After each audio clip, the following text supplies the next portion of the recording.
Dude, so she just gets on the car with the blind eye and she drives, and I'm out in my fucking room crying. How I hear Oh, PA try to fucking fight and come up with this amateur scene, and it was just like the weirdest. I remember crying in that pain ever since, like stuck with me, you know. yeah. Dude, So, your life has been like a movie for real. Like, dude, I it's know you've crazy. talked about it on another podcast, so I'm not going to make you rehash all the details, but that story you just told with your mom, that's a small chapter in your overall journey. Yeah, that's.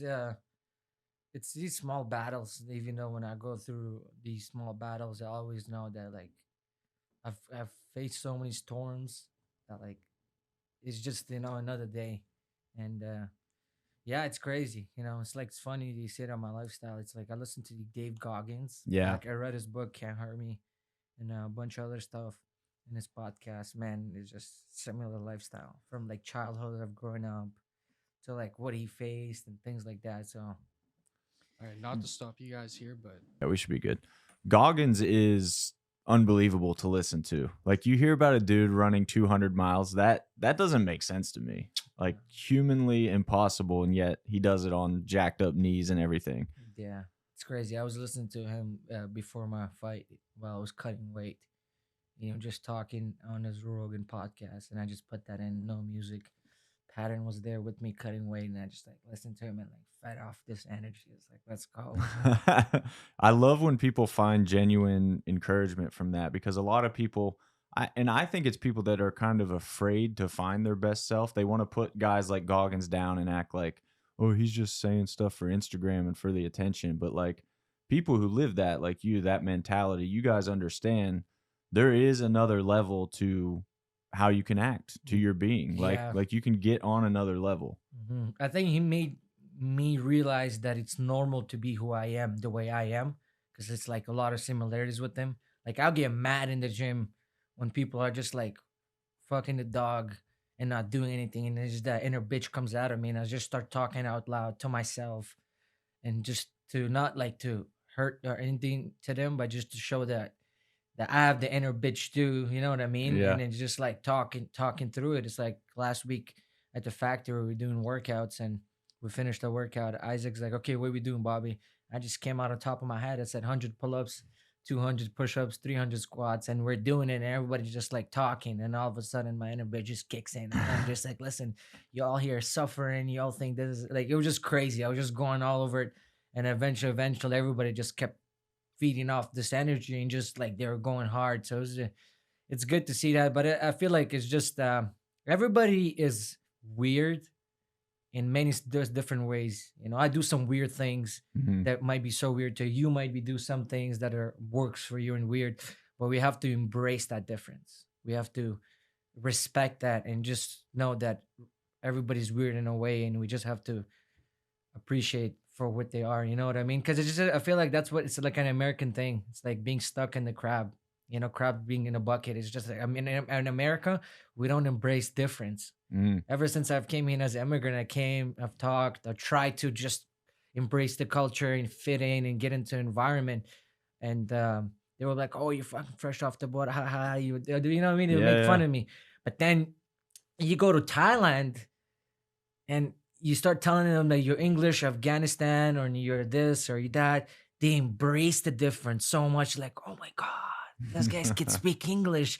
Oh, you're from Afghanistan. Oh yeah, you know what I mean. So that's one thing that I've seen from North America and any other parts of the world is down here we don't embrace difference. We look down upon. Oh, you're not American. Mm. Oh, speak English. But anywhere else, as an American, you go to somewhere or other, they embrace that. They're like, damn, this person, like you're so special. You know what I mean? Sure. That's really interesting. And that's part of your journey has given you this amazing perspective. You've been traveled all over the world at different stages of your life too, which I think is important. It wasn't like you were just born somewhere and then you're 1 year old and you moved to USA. Like you've seen different cultures throughout different stages of your life, which is really interesting. So what do you think that is with Americans? Do you think we're just spoiled? I That's think I was talking on another podcast, but we Americans take three things for granted: our freedom, down here to be who we want, to say what we want. Nowadays, you can even use your gender to be who you want to be. mhm. Um, just the freedom. A lot of people in other places and other countries don't have the freedom that we do have. I have the freedom here to do what I want and to follow my dreams. You think I'll be able to have that freedom if I was in Afghanistan? I'd be Mm. like, go feed your family, kid. You Yeah. got, you got Right. better things to do. So we take away our freedom, opportunities, man. Here, the biggest thing that this country gives is it gives you opportunity to go work at Walmart to make someone else's dream happen, come true, Mhm. or you could go work for yourself and make your dream come happen. Right? If Right. you're entrepreneur, you're studying, boom, you could get a loan from the bank. You could go start your business. There's opportunities, resources. We don't use that. Like we take that for granted. And entitlement. We all think that we're entitled to have this freedom, American dream. We're entitled to having coaches, like you know what I mean, the entitlement. So that's one thing I've always told people here. I appreciate the freedom, opportunities, and less entitlement. So Yeah. I think all of that boils down to what you're doing now as a fighter, but I would even say more than that as a person, man. mhm. Like your overall mentality. The Mat Factory could not be a more perfect fit for you. Like, is there a It's better crazy. It was place the for you God's to be? plan. Yeah. Like now that I think about it, and I'm here more around like a lot of gyms, grappling, and wrestling, and I'm like, damn, bro, what if I just ended up somewhere else? Yeah. Like I was Yeah. like, damn. It's not only, coming in with a kickboxing background, not only do they provide pretty grappling heavy approach, that's no surprise to anybody, wrestling and grappling, which is what you needed the most. But then you've got a guy at the top like Isaac and then all of his connections as well. We're talking about Simon off air. All these people that Isaac's connected with to help mentor you, to help bring you up. I mean, how do you even explain what these people have done for you in such a short period of time? It's like I've told Isaac. I said, Isaac, you may have not given me a life, but you give me a life to live. I think biggest thing from where you're saying, I live by a quote that says, "Your network is your net worth." Nice. So that's Nice. one thing I've realized as a fighter, as a stock and stuff. But going back to your question, I think it's been a huge uh, resource having Isaac and his people, his networking. And the biggest thing I take away all from that is not gaining anything, but gaining wisdom, learning how to be a leader, learning maturity, learning how to be a man. And the biggest thing I've learned about Isaac is it's not about receiving, it's about giving back. Right. You know what I mean? And Yep. just seeing these men become successful, every him like Simon Arias, Isaac, Phil Amaris, Chris Dempsey. If you look at all these men that I'm always associated with and work along with and get guidance and stuff, they're all successful men in any field that they do. Yep. They're all family oriented, right? Loyalty and integrity and then respect, honor. They all embody all of this. So they all speak one language, and it's just jiu-jitsu, wrestling, or life. Mm-hmm. So the biggest thing I've learned from them is not just their help, but their mentorship, Yep. their guidance, their just like a father figure, just because I've grew up a lot as a kid, where an immigrant, like as an immigrant in like Russia, Belarus, Canada, and I always respect my man because without him there wouldn't be no food on the table. Yep. So we always grew up with my mom, but then I never had that connection with my dad because all we knew is daddy goes to work, daddy Mm-hmm. goes to work, daddy goes to work, right? So um, I didn't have that father figure mentorship like I do. So now that I get any little ounce of it, Yeah. I know what it's like not to have it. So I just take every grain of it and just like soak it in because it's like my father figures. I'm here Right. with no family, so Yeah. Was that something that you craved, that father figure, or was it yeah. just once you started having it, you were like, okay, now I know I need this. Did you think you needed it before they came into your life as well? Uh, I would lie to you if I said yes. I think I was just like when I always grew up since I was the oldest and I was like the king of the house. I've always served the family, like do everything else. I always crave for attention. I Mm-hmm. always crave for the big bro attention because I never had it. Right. So I always go home, go outside, get bullied, or get in a street fight, come home, can't talk to mom. Mm. Like it's just that's not how it works, you know what I mean? And or like I just didn't have that attention. I think at first I started getting that attention from my coach Evan Boris, striking concept. Kudos to him. That's he when we me and him started working, he was just like another custom model. Like he would just sit with me, watch me shadow box, watch Wow. me stretch, tell me to do this, tell me to do that, send me videos to watch. So I started like feeling the love because I never felt like when I grew up as a kid, I never felt love, never felt like I was belonged or heard, right? And when I grew up as a kid, it was a very abusive relationship. Like a lot of things that were going, my parents were going through, their demons turned into our demons, Hmm. and that was the demons that we had to battle. And like I just didn't grow up with love, pain, and love, sense of belongingness, and things like that. So anytime I do get that, I appreciate it to the bone. And anytime I see someone else suffer, Hmm. it gives me PTSD of Mm. knowing that how it felt like when I was there. So even if I don't have nothing, I'll just take off that shirt and give that person because I know how it feels like to be on the other side of the fence. So I'll do anything to anyone, whether you're a little kid, a grown man, or a woman. I would like always give something because I just know how hopeless it is to Yeah. just need help and not having it. Yeah, I mean, it's nothing that you would ever want a kid to go through, but now that you're on the other side, it is important to reflect on those lessons. I think that's the ultimate uh, injustice, I would say. If a kid goes through all of that and doesn't learn anything from it, doesn't grow from it, that's the worst case scenario, right? Now you've suffered for nothing. At least in your case, you're now turning it into a massive positive, and you're learning Hmm. how to influence others with your life too. And I know obviously you're in the thick of your fighting career now. You just won an amateur title, looking to go pro, I believe. Yes. But you have a lot left to do yourself. Yeah, it's But just getting started. yeah, yeah. But how excited are you one day to be able to maybe be an Isaac Greeley for other people? Do you look at that after your career's Yeah, over? You're definitely. excited to Definitely. Like I don't let the fighting aspect to become my whole identity because it could be gone in one day of one fight getting injured or Yep. whatever. But I look forward to giving back definitely to maybe to the people, to my people from my back home. That's my Hmm. main goal.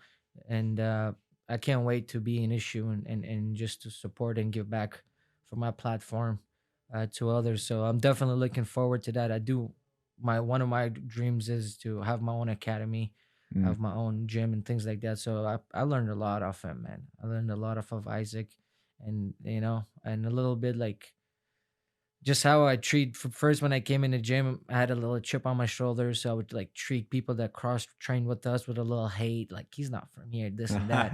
But then Isaac was the one that set me down and said, "Listen, like there's nothing else better than wanting someone else to win as bad as you want to win, right? And like helping out your teammates, and like it's just he told me that life is not about always getting and receiving, but it's about just giving back as much as you can." So that was like a good lesson that I've learned, but I'm always learning around him. He's just there's never stopping, either in the gym or outside the gym, or how to be a coach, how to be a great man, or how to be a good husband or a good family man. It goes along the way. He's a really inspiring guy on so many Definitely. levels, like you just said. And I think that's interesting that you had the same thought when somebody came to cross train, because that is very much an Isaac Greeley principle of like Pittsburgh doesn't fight Pittsburgh. Usually Yeah. there are exceptions. Once in a while, we'll get a matchup where it happens, and Mhm. it's all respect, it's all love. There's no like, I'm sure you've noticed, there's no intense No. rivalries in Pittsburgh at all. But that is definitely one of Isaac's philosophies. So I'm glad that you mention that, because it's an important part of the Pittsburgh MMA dynamic. A lot of people think, because in other cities, in Philly fights Philly all the time. That's like crosstown rivalry. It's a No, big it deal is. there. Yeah.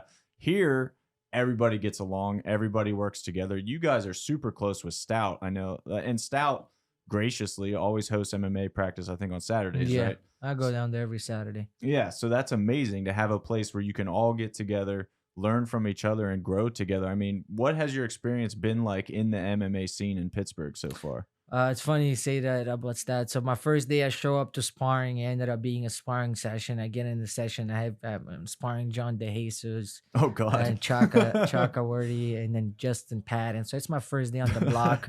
I'm about 166 pounds. I just Oh. quit my job. I don't know what I signed up for.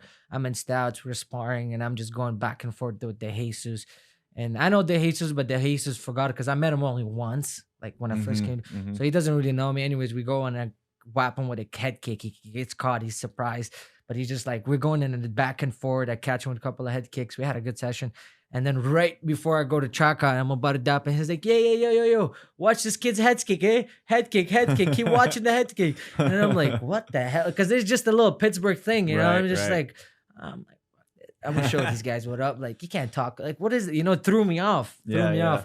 And I go with Chaka, and then we go back and forward. So I'm just like, have a little chip on my shoulder because I just like, I came into a gym. I kind of know where I am, where my experience at, where my level and things like that. And I'm not getting the respect that I think I wanted or I deserved. And again, respect is not given; it's earned, right? So, Mhm. anyways, and then that was just like the first. And then I'm sparring Patton. I'm hitting Patton. Patton's laughing at me, making these weird faces, and I'm getting a little pissed. I'm like, "Oh, do you think this is funny, kid?" I'm a boy. Anyways, we go back and forth. We had good exchanges. First couple of weeks, it was hard to get around the MMA scene Mhm. and get a little like notice, respect. Because I was just like this new kid on the block, just Sure. started guns blazing against everyone and just big glove sparring. So then I was just going hard, but eventually we kind of broke in, and after more sparring session, more trainings, and we just became like more family.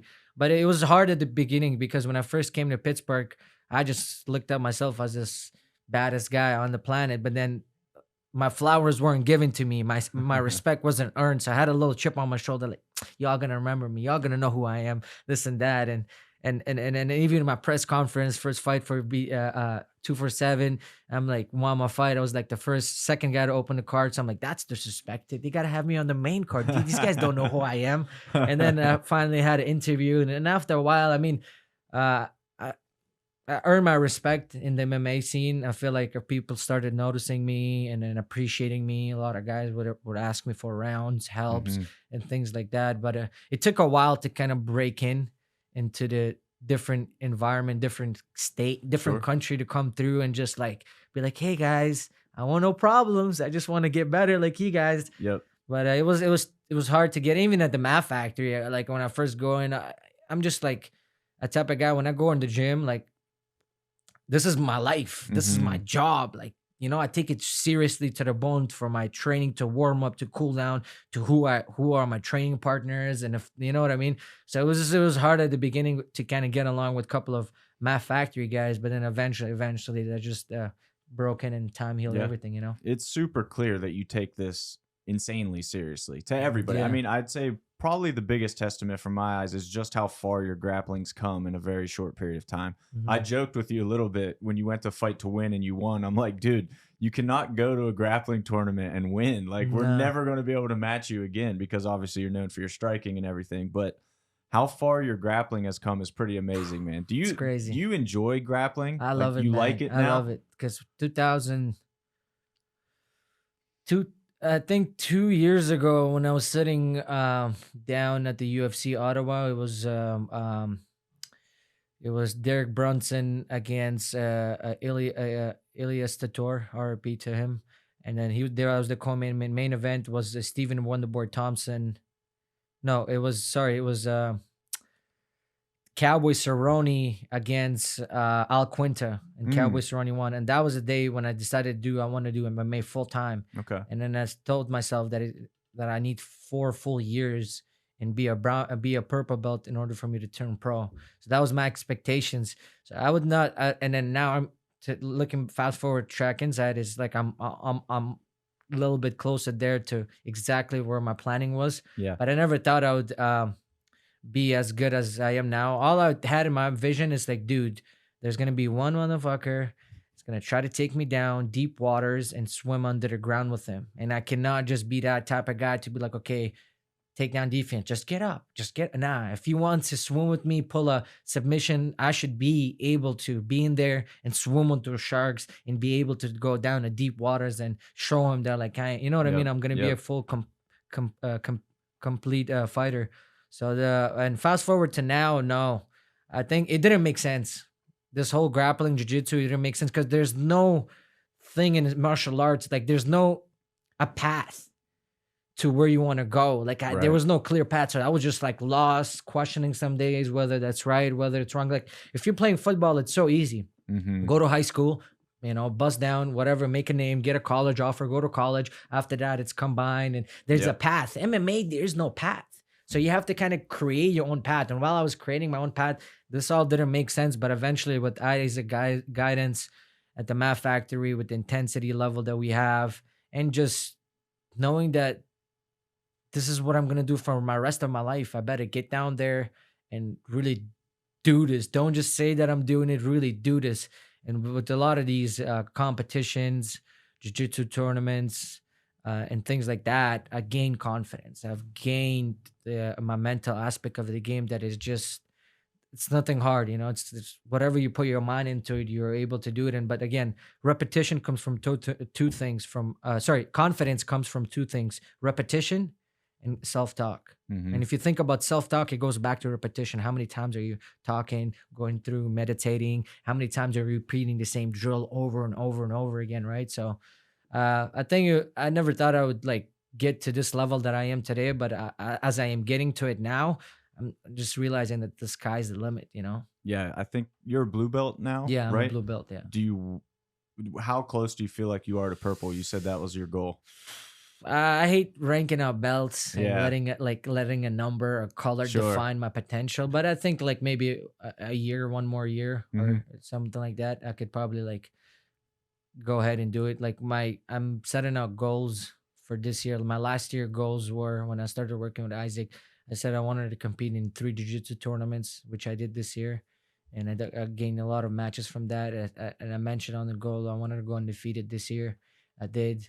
So that was great. And there's other bunch of other goals that I've accomplished and some haven't. So again, new year, new goals. And Nice. just the wall just keeps raising, right? And then I just That's gotta it. adapt to that. Yep. So yeah. I always described it like you're a football player and you score a touchdown, but right when you get to the end zone, now the goalposts move back on you. That's how Yeah. that journey is. It's like you think you're there, but no, now that you're No. here, the next goal's up there. So that's your mentality is awesome, man. Like it's very clear that you're taking it seriously and doing the right things. How does a jujitsu match compare to preparing for a fight? I've always been curious because you hear guys describe some jujitsu matches as fights, like I got a fight, got a super fight, whatever. But then you hear other guys who fight like, dude, that's not a real fight. Does it feel like a real fight to I you think mentally? respecting the martial arts, excuse me, respecting the martial arts in a different way. If I'm having a jiu-jitsu super match, I'm definitely going to train a little different, because grappling changes when you're allowed to combat, like Mhm. strike Right. to the face. The whole thing shifts, like changes a lot. So definitely getting ready for a fight is way different. You treat it differently. It's like more MMA oriented, Right. Whereas for grappling, it's different. When I have a grappling match or tournament, I kind of just like tend to taper down for 1 week and just make it all grappling. A lot of drilling, a lot of game planning, a lot of like position, situational situations, putting yourself in bad situations, try to escape, and like respect the game for what it is and follow those rules and adapt to them. You know Yep. what I mean? So it was that fight to win. I took that match on 1 day's notice. I didn't train for it. I seen all these guys were training last minute, so I was just like, whatever. I signed up, got it, went in, and I got the win, and that was the best thing that I've ever done last minute. So it's just like putting yourself in these uncomfortable situation and seeing the outcome. And if it goes good, great. You get so much mental strength from it. Right. But if it doesn't go wrong, you just get another lesson. Yep. It's like David Goggins said, it's not a loss, it's attempts. Yep. So as made, you I just love gotta that count too. those as attempts, Yep. not like losses. And now, dude, like I go to jiu-jitsu matches, wrestling, or whatever. I do not get that anxiety into it. Because to me, it's like, dude, as long as I don't get punched in the face, I'm good. You know what I mean? Like Yeah. I just go to these tournaments with a different mentality. But it took me 3 attempts, 3 tournaments to finally come up to that, to be like, dude, this is just another day on the mats. It's nothing special. Like Sure. it's just another journey. Go enjoy the moment. Yeah. Then you parlayed that momentum into a title victory Yeah. up at Bizarro. What was that experience like for you, fighting for a belt? I know that was important for you to get. It was about time Yeah. for MMA to give me my flowers, to appreciate what I've done in such a small amount of time span. And I think the title was just a good statement, Mhm. just to finally mark my stamp to Yep. be number 1 in PA. But it was a great a fight. I just didn't like fighting day of. He kind of reminds me of back days in the back I used to fight. So that was the hardest challenge. I honestly didn't know that was. Not to beat the guy, Dustin. I believed in my confidence and my training. The hardest challenge was to cut the weight in such a short amount of time, in knowing whether I will be able to function Mm, fully, properly, ready to do that. But physically, it's just the weight cut, and yeah, just the weight cut, and just my well being. That right. was the biggest question going to this fight, and a lot of like I had like bunch of problems with my family, with my relationship and stuff through before this fight. 2 weeks I was about to pull out, so it was just like being in the right state of mind. That was my biggest focus going into Hmm. this fight. I didn't care for the belt. Like I'll Right. be honest with you, I had no like desire what I was going through for the belt. Like I just left that as like a bonus on top for me to win the fight. So it's just like performing. I was very anxious to perform at my best state of mind, and like the mental part of it. So yeah, that was Yeah. a great fight, and the kid was tough. He was tough, and again, I came out victorious because preparation when meets opportunity when you're. So Hmm. I hired a nutritionist. I did everything right. Just dieting, working on my mental aspect of it. Something that Simon always preaches to me: MBS, mind, body, spirit. When I wake up, do my meditation, journals, go for a little walk. Pray. Just making sure I'm always grounded Yep. before I go to the battle. Yeah. I think since you've had two advanced amateur fights now and you've finished both opponents, it's very obvious that that rule set helps you a lot. I can't wait. Yeah, I think taking off shin pads is like the biggest relief. 'Cause you just Yeah. feel like something's stuck on your leg Yeah. Yeah. this whole time. So like that's pretty good. And I can't wait to fight like with full all on elbows, Head kicks. knees, head kicks, push kicks. But again, it works out better for me because it put me in a pressure to adapt Yep. and to be able to do like a modified version of me to get in there and to do what I can. That was the biggest challenge. It's like going from head kicks to like maybe a little body. I was scared to even throw body kicks because sometimes we just go to the Hmm. head. So Hmm. I had to keep it like low kicks and like punches a lot. Kind of got better slowly when I started doing a little ground and pound. But yeah, it was good. It was a good lesson. I take everything, every good and bad from any situation. Take the good and throw away the bad. Yeah, man. I think for young fighters, that's a very important clip. We might even just clip this out for like a reel on Instagram for them to listen It's to. a lot, man. When you get into this game is does not care, man. Does not Yeah. care. MMA asks from us fighters so much, and he just gives a little bit, a Yep. little bit, and a little bit. And as I'm getting more serious, and this is what I'm doing for life, I see a lot of these kids in the sport that some want to be there and some not, and some are serious and some not. And if it wasn't for the PA rule set, some of these kids would question themselves back over and over again.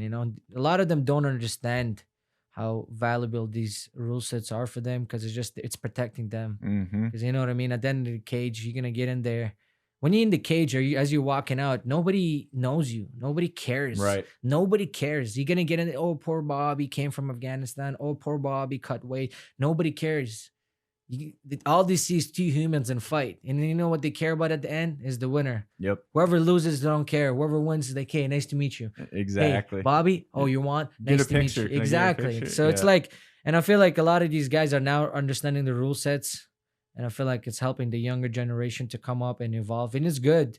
Don't let them strike a little bit the first three fights. Make them understand. Make them let them go back on their back and be like, "Holy shit, this dude could starch me if it wasn't for the rules, Yeah. right?" Yeah. And then just like modifies. Where's the shin pad? No head kicks, and I feel like it's so good for the young upcoming fighters to just modify to it and to see if they could do that.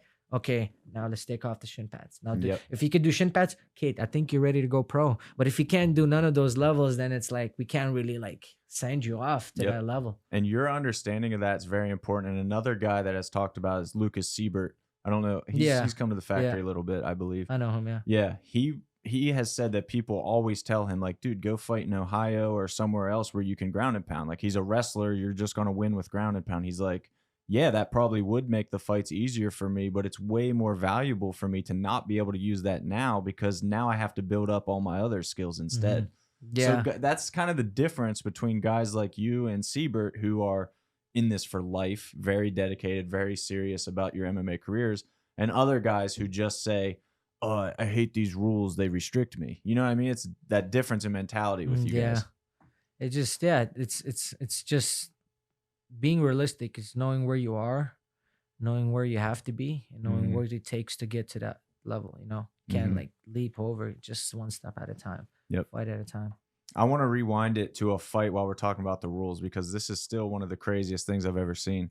Your fight with Vinny Constantino for us was just a wild fight That in was just a crazy general. fight. Probably the hardest shot you've taken That as a that fighter. shot changed my life. That shot has changed my life a lot. And at the beginning, when my coach Evan would say, "You got to treat those punches like bullets, man. It's 4 ounces. You could go through your guard and be like, dude, I'm untouchable. 40 these many fights, this kid can't touch me. I go in there, whap." That's it. I was just like shit. Like that's when my respect went up to him, and I did what I did to win. But then I remember getting off the first round. I came back to my corner. I got dropped last minute, so I lost the fight. It would have been a 10-9. And then I sit in the stool. Isaac's like, "How you feeling?" And I'm like, "I feel good. I won that round, right?"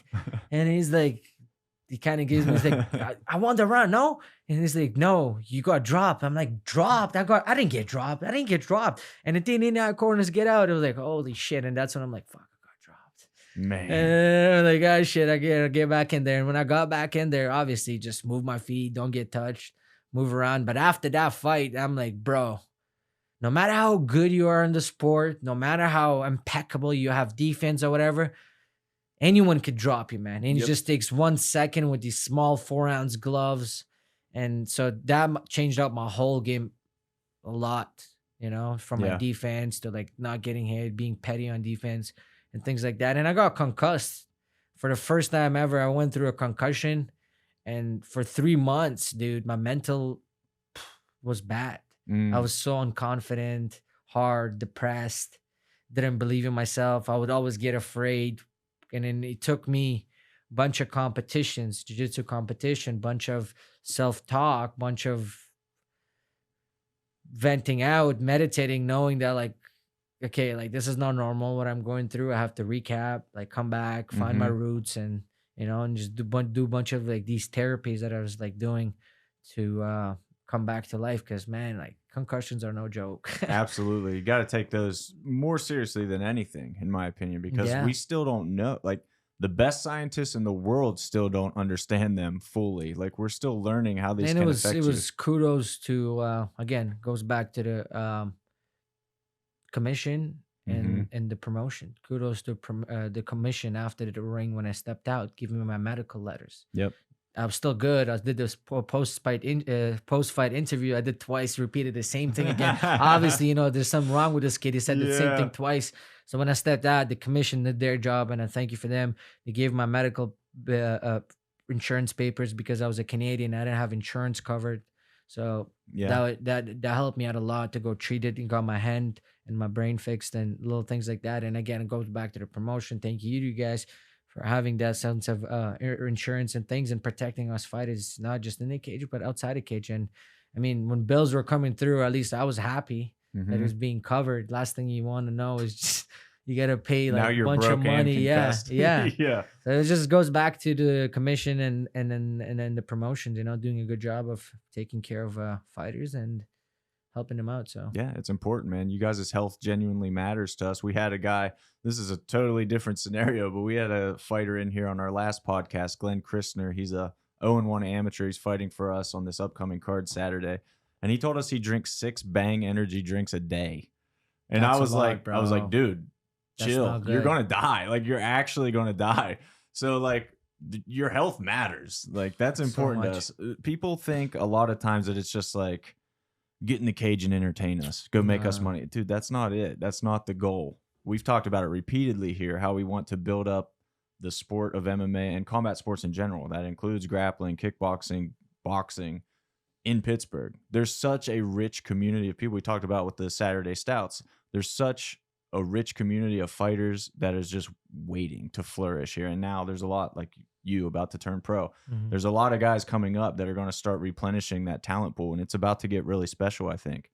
Yeah, it's about to shit. It's about to get real. Yeah. I don't know for everybody else, but for me, it's crazy, man. It's just my journey being here, how my development's going, to like how my big networking is getting better, my stock as a fighter, Hmm.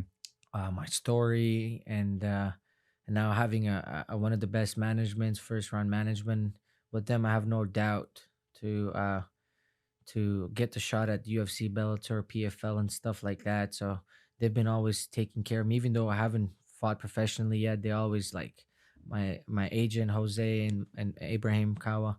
They always just like network with me, like my stuff, share, post, like you know what I mean. Awesome. That's pretty good. I can't wait what to do with them. My sponsorship is growing bigger. With a bunch of these new companies or old companies back home. My coaching staff, like coaching has been tremendous help for my training partners, and it's just is gonna get better and better. Move out hopefully to a bigger gym, bigger stadiums, and bigger plans for my life, for my family, and I can't wait. And we're just getting started. Like 2 years ago, today, who I am, that was my hero. And now that I am today who I am, my hero is the Yep. Bobby within the next year Hmm. or two. That's my hero. That's what I'm looking forward to. You know Hmm. what I mean? So I can't wait to get where I want to be and be that hero that I was told myself to be one. So I Yeah. can't wait. I'm sure with your mentality, you've thought about it, but how do you envision your pro career playing out? Let's say you make your pro debut. What kind of time frame are you looking for? What kind of progression are you looking for? So with my pro debut, I box MMA is turning like boxing, and I'm gonna tell you why. It's turning like boxing because a lot of people, you can't hate the game. A lot of people are padding up their records to get noticed properly. So when they go to Dana with Contender Series, or they go to Bellator, or they go to PFL, whatever this thing, you're like, hey, our guy's 6-0, our guy's 8-0. You have to kind of build up a very good record for you to be noticeable. Hmm. And there's a lot of these cats that are just willing to fight and things like that. So um, I want to build up my resume. So my goal for next year as a pro, I take it time by time. So my goal next year as a pro is to fight 4 times a year. Within the 4 fights, I think I should be able to get enough recognition. I'm thinking by 6 fights, 5 fights, I should be able to get a shot of Contender Series with my background, or a shot at Bellator, or a PFL. PFL, I just recently did their intake for PFL Combine for next year, Mm. and my agent did a really good job. No, he knows my story, and we talked and said that I signed up for it, and they're getting back to me. They haven't came up with the details, but they're doing a PFL Combine. You get to train, talk. They want a lot of people that speak a lot of different languages with different stories. So I'm a perfect fit for that. Hmm. Thanks to my agent. So he set that up for me, and we're in talks.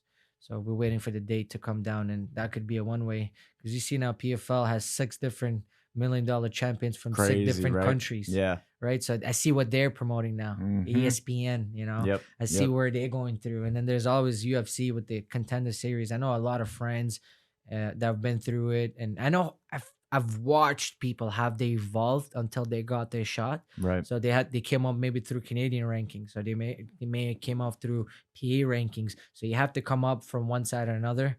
And I think with my management, man, I tell all these fighters, man, go get a management. Hmm. Get whether you're a pro, because you don't know what you're doing. Yeah. You don't know what you're doing. Get someone professionally, do your job. So the last thing you're worried about just the fight. Yep. You don't have to worry about when, how, where, percentage. Yes, they might take their money, but I mean, as long as they're doing the right job, as long as they're doing what you ask him to do, then It's worth it. it's worth it. But I Yeah. see a lot of young talent, amazing guys in Pittsburgh specifically, that are with no managers and talking to these promotions and dealing, get a management. I'm very confident if I turn pro and I'm on like 6-0, 7-0, that my management will give me a shot at this one of these big leagues. I'm confident enough. I've talked to them and I know what they're capable of and things like that. So I'm very happy I've built that relationship Yeah. with my management, and yeah, so just want to shout out them for always having my back, and just can't wait to see how much of a role they're gonna play into my professional career. Yeah, first round is obviously as top tier as it gets, Hmm. especially in the fight game. But they also have NFL players and a bunch of Yeah, other athletes as well, so they know what they're doing, to say the least. yeah. I mean, you gotta have guidance in the sport. Your coaches, to your agent, to Hmm. your, I don't know, to your in your family. Like, you just have to have guidance. We all think we all know what to do, but if we receive that little guidance, then it's just a better decision making for us. Absolutely. When you do go pro, 145, are you locked in 135. 135? Yeah, Okay. 145. I was doing it, to be honest. It was amateur. I wasn't willing to cut a lot of weight, and yeah, I was just like, okay, like, it's already sucks that I can't head kick people, so it's gonna suck to going down. I might as well just Hmm. fight. It wasn't for the money, but it just like taxing the body. I didn't Nice. want to tax the body so much. By the time I get to 35, then I'm dying. So 45 was a good idea. I fought 45 for kickboxing, so that was great. But I'm definitely going to 35. That's my goal. I think it's a great fit for me. 45 comes a little complicated with size and height. I Hmm. see divisions based on heights. I don't see it on body Okay. types. You know what I mean? It's a good way to look 45, a at it. lot of 6 footers. Hmm. I'm like 5'8". So when I go to 135, there's a lot of 5'6s and maybe 5'8s. And there might be one Sean O'Malley that's 6 something. Right. But like, I have advantages in there. And then again, you can't hit the game. That's just how it is. People are gonna cut weight. I've met Islam Makhachev at one of Bellator fights.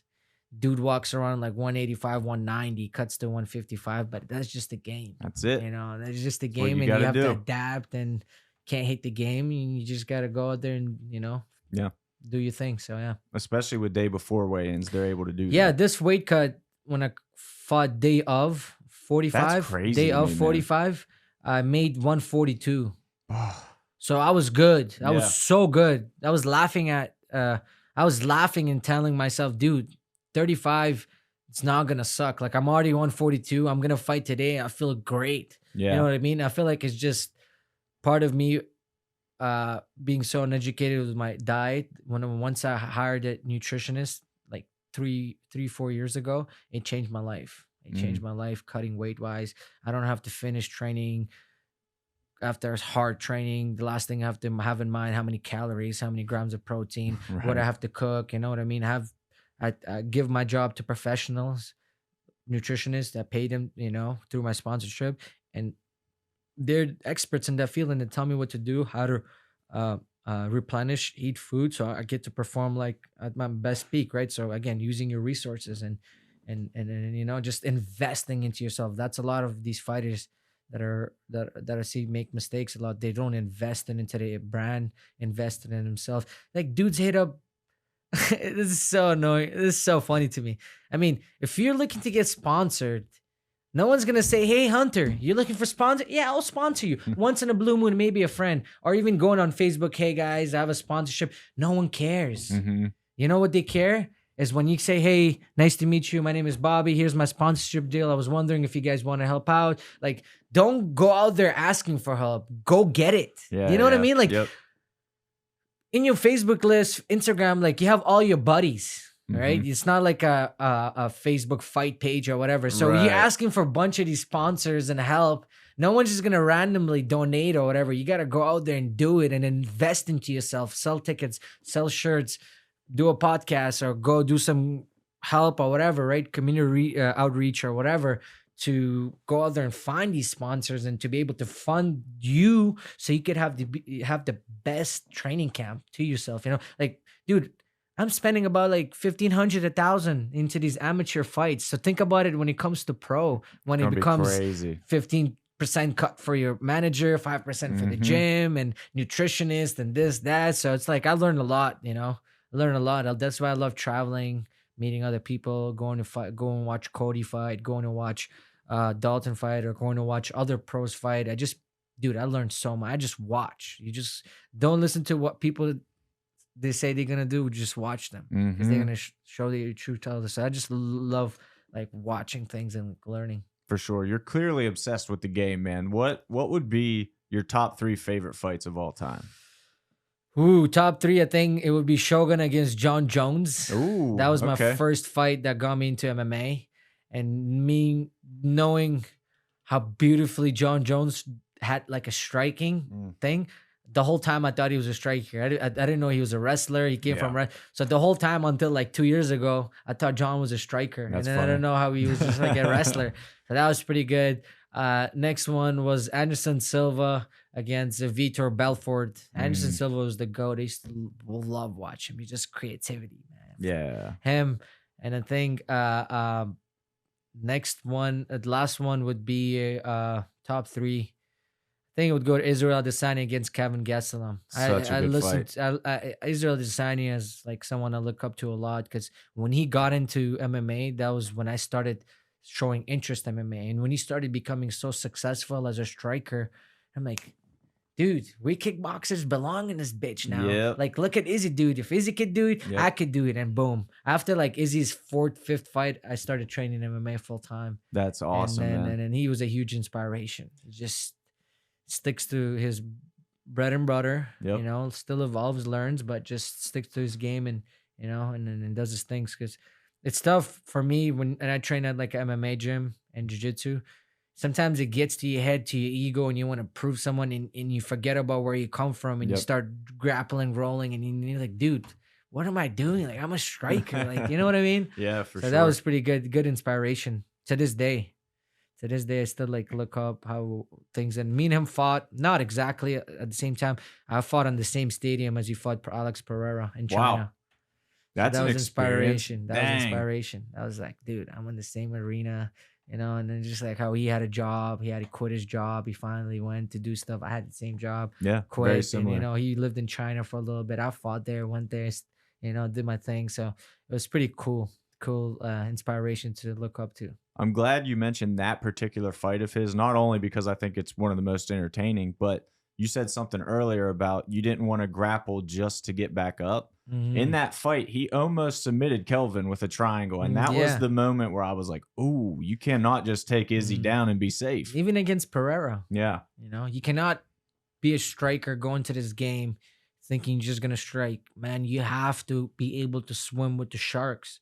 Because at some point in time, that time's gonna come to test. And what did he do? He grappled a little bit on the fence, took him Yep. down. So like you have to be able to swim. You can't just go there and just survive. You have to be able to swim with these guys. So it was pretty good to see him if like show his wrestling and grappling because one or not, someone's gonna test you out. So that was pretty cool to see him do it. Yeah. Yeah. And speaking of big weight cuts, Pereira coming down from like 230, Dude, yeah, 240 dude, he's giant. makes no I didn't sense, dude. I seen him in the TV. Everyone looks big until like you meet him in person. You see how small they are, but like you can see how big Pereira is on TV, and so that Yeah. was pretty cool. It's no I joke. watched Pereira fight not on in person, but in Glory Kickboxing in my Hmm. Glory Kickboxing times.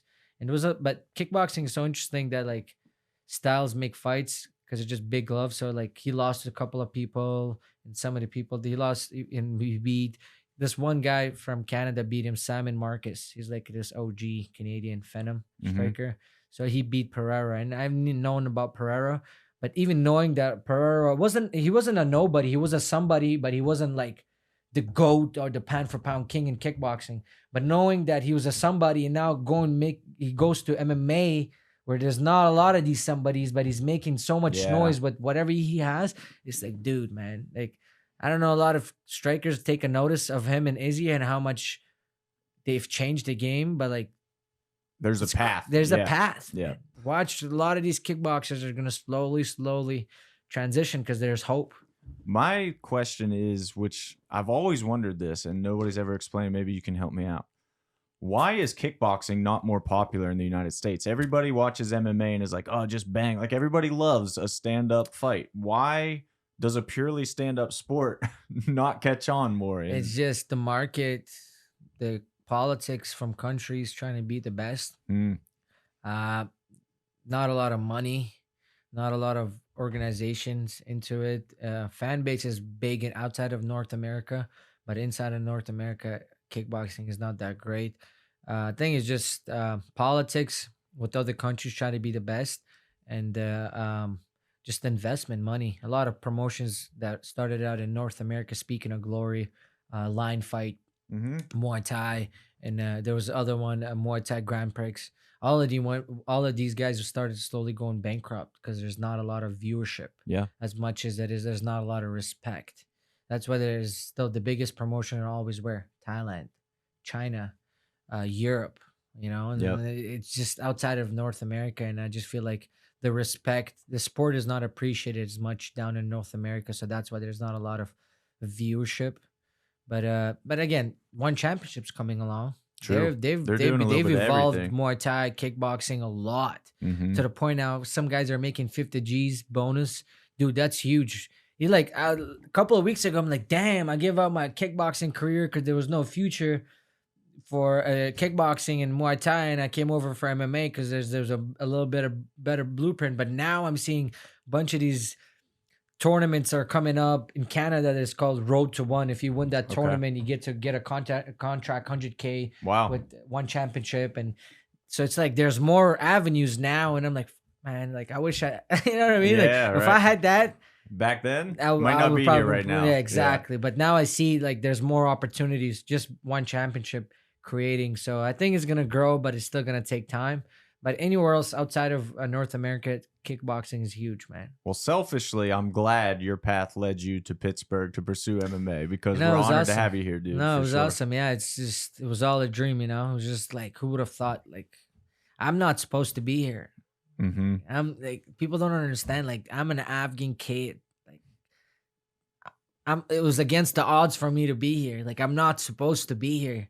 So the fact that I'm here and I'm gonna make something out of it and understand how grateful I am to be here, to be on the other side of the fence, because it's just and I know the way I grew up wasn't right, but can't hate the experience that shaped you to who you are today. Mm-hmm. So I'm very grateful. Like I never thought I would come here. I came here only to fight twice, and all of a sudden, just like life changed. So I mean, it was God's plan because it's like when I came here after 6 months, my aunt called me and said, "Hey, we're being rescued from Afghanistan, and they want us to bring us to America because the war happening with Mm-hmm. Taliban." So it was like it was God's plan. God kind of put me in Pittsburgh, knowing that my aunt was gonna get rescued, and it just happened to be in Pittsburgh. And I told them I'm in Pittsburgh. They got shipped straight from Afghanistan straight to Pittsburgh, and then now here I saved the family's life. I'm helping them out, helping out with my career. So it was just such a miracle, dude. So Yeah. many things have happened, and like small span of time of being here, but it's so happy. Two things we could take away in this life when we die. It's moments and memories, nothing else. I live always for moments and memories. So it's gonna be a great moment of memory to take back with me in the grave when That's I'm dead. beautiful. You I know? love that, man. And I want to point out, just for people listening or watching, you learned English when you were like 13 years old, right? Yeah, it was my That is third insane. language. Yeah, That's I learned insane. Farsi, Russian, and then English was my third language. It was hard. I learned English when I was in grade 8. When I first came to Canada, they put me in grade 8. And it was a culture shock going from like a public school, from like a dictatorship Mm-hmm. republic school to like a public school, and just seeing how much freedom all these kids had and how much freedom we have, and like from sitting in class to putting your hand up waiting for the teacher to show you attention to use the washroom, to whereas you just get up and walk away when a hall pass. Yeah. It was tough. And being the oldest, I didn't know proper English. I always had to take my family out to the doctors to translate half broken English, to go to school or to try to go to work or go to grocery, get some food, or you know what I mean, or order something online, or go get a cable. Or it was tough. But then I felt like it was just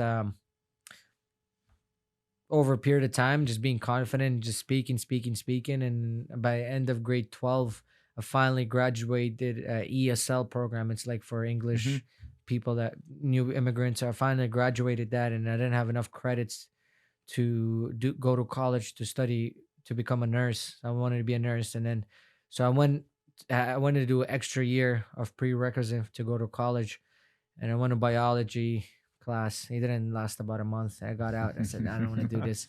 And then bills were coming in. I was the oldest. I had to provide for the family, pay rent. So I had to get into trades. And I went in to become a plumber.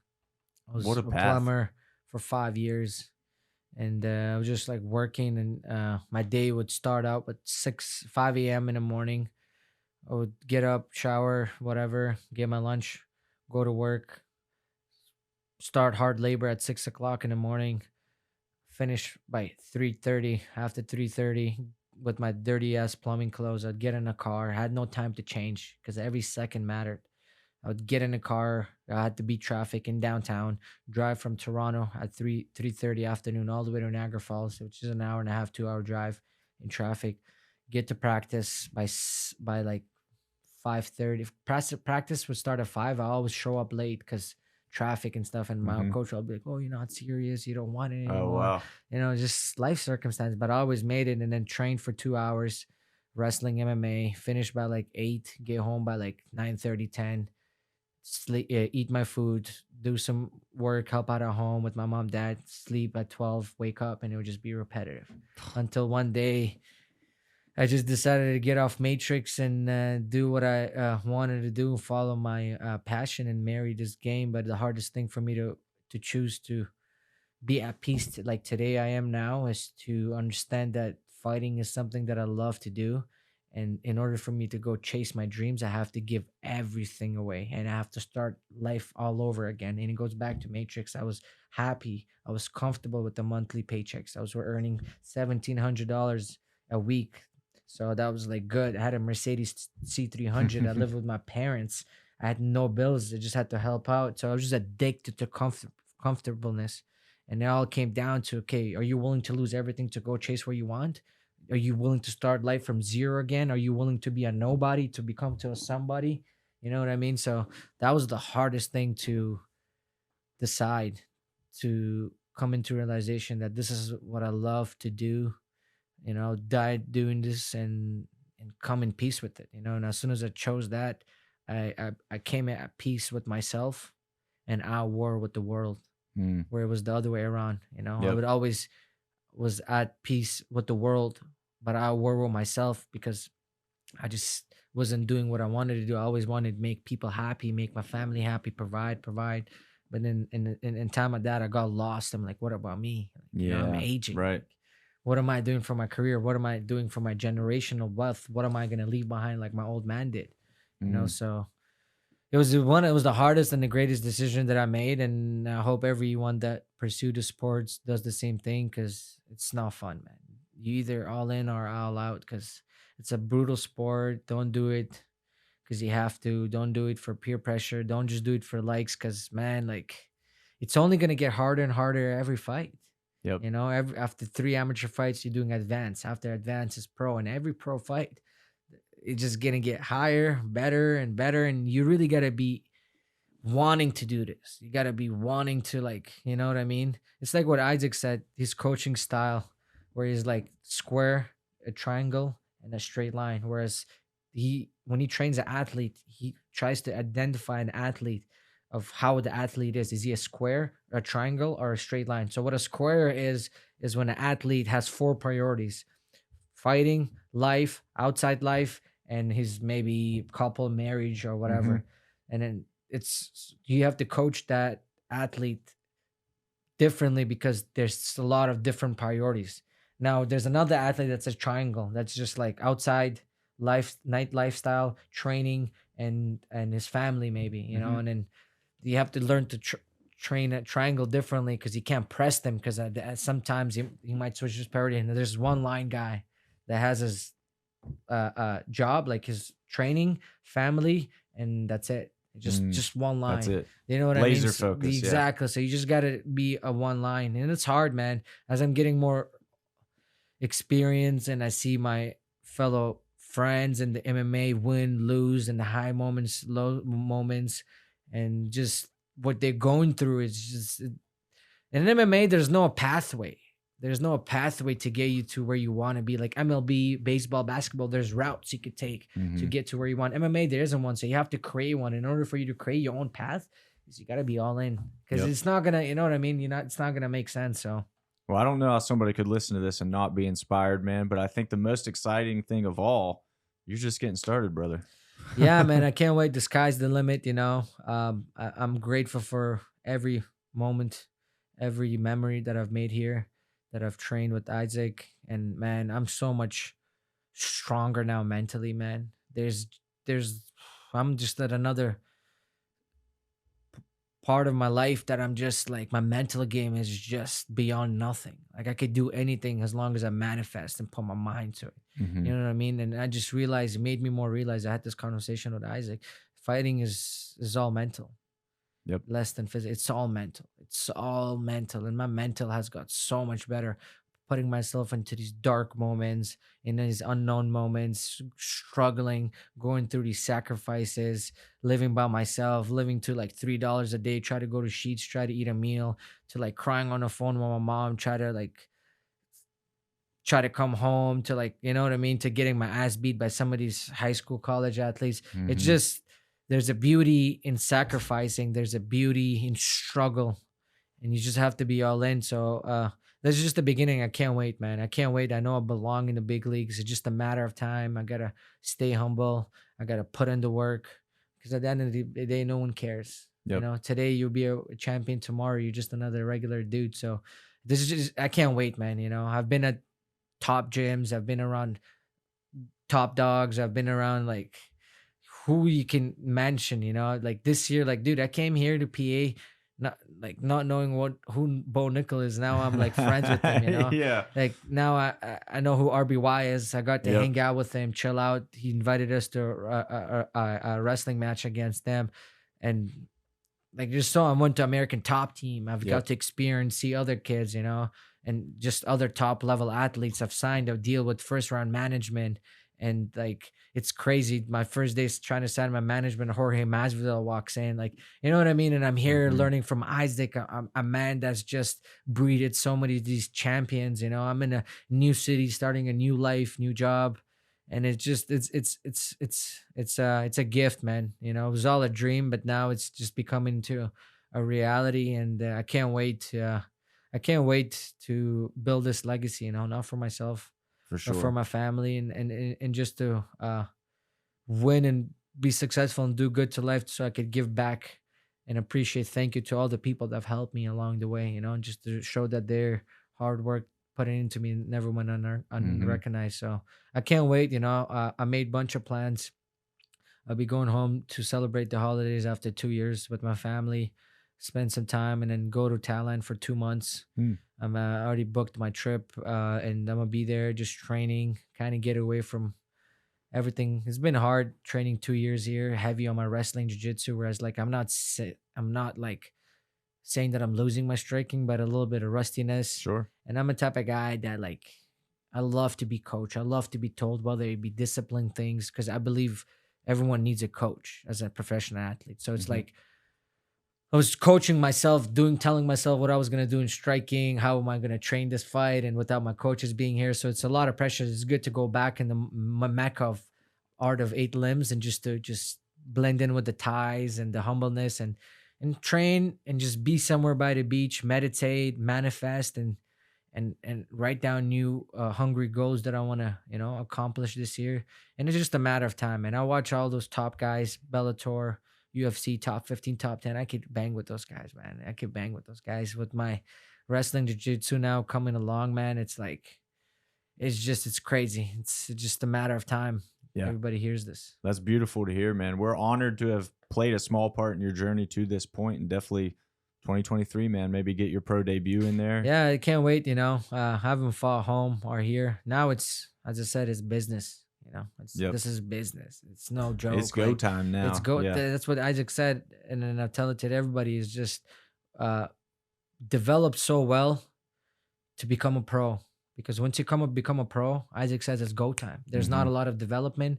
You got to feed for yourself, work, life. You know what I mean? So it's like it's go time. When you turn pro, it's like it's go time. Fights after fights after fights after fights, and there's not a lot of development. You can't sit there for a year or a Yeah. year and a half to not fight and just develop, and The then game will pass who's you. gonna pay? Yep. Game will pass you. It's evolving, and you're falling behind. Like Yep. falling behind with financially, like how you gonna Yeah. pay Right. to eat the diet? You know what I mean? How long are people gonna sponsor you within that 2 years? Exactly. So it's like that's where I'm feeling like, and as we getting to my pro, it's just I'm feeling that go time readiness. So I can't wait. I'm definitely can't wait to fight maybe a couple of times back home, fight a couple of times here. And I do really want to, as I'm like turning pro now, I start to appreciate the little things in life, like you guys, the promotion, Mm. you know, what you guys do for us fighters and how much you guys raise up our stocks and opportunities and like being now I understand like anywhere I go, any other state, there are some there are some promotions, but they aren't, and how much love you guys show up to these young generation. Because I mean, this young generation is the future. You know, the local. You need to support the locals because we are the future. So seeing how much you guys invest at the beginning, you know, you're hardcore fighter, like oh, they should be happy that I'm fighting for him, this Exactly. that. But after a while, it's like, dude, if without them, it wouldn't be us. Yeah, We would have to go to enemy's territory, get all booze going on, and Yep. try to prove it to them that we are who we are. But then now we have this backyard literally behind our backyard, this promotion that's like helping us and involving us. And it's like, I appreciate little things, you know. Again, goes back to the rule set, Mm-hmm. the promotion, and how much shine you guys put on. So it was definitely an honor to fight in your promotion and then in your cards. And I don't have anything negative to say about you guys, but the good things. And now you being the face of the company and Danny and a bunch of other guys helping out along. I think it's just a matter of time. You guys get more recognition and eventually have like UFC Fight Pass channel Let's go. broadcast your stuff. So it's just a matter of time, you know. It'd be Yeah. awesome. Hey, we've got our stream 247 live That's now. I don't true. know if did you get the Yeah, app? I've listened to Yeah, a right lot on. of your podcasts. I've listened to a majority of your podcasts. Try to listen to you guys live, and as much as you guys are supporting the athletes, I think the athletes should do the same. But not just athletes, but the supporters of athletes to tune in Mhm. and to give you guys your flowers Yeah, I mean for that. what you guys do, and you know, it's life is. We're all one. Yep. Doesn't matter religion, race, one. We all need one another to be one. You know, to do what we want to. So yeah, Nailed it. I can't say it any better than that, man. We'll close on that as the closing remark that because was that was awesome. perfect, brother. That was I appreciate awesome. you coming in, checking out the studio. It was awesome studio. You know, you guys it started from the bottom. Now we here. You know, I don't know Yeah. where the garage thing was, but this seeing this beauty, it's good. It just you guys are on the right track, and I feel like it's just again, it's just a matter of time. You know, depending on after how many events you guys gonna Yeah. blow up in Pittsburgh, and a lot of people know you guys now. Everybody that I've talked to since I fought here, and like, hey, yeah, you fighting? When are you fighting? I'm like, is that the 247 promotion? I'm like, Nice. no, it's pretty good because you guys That's are good, getting a though, lot yeah. of names That's what we and like a to lot hear. of publicity in Pittsburgh, so it's pretty cool for your Yeah. what you guys do for the sport and for the people. You know, I mean, we're not slowing down, man. We love this. I love this. Like, I could not be happier than doing this every day. So we're going for it. Just like you, man. It's go time for us too. that's good, man. No, I'm happy to be here, man. Appreciate you For guys. sure, brother. Thank you.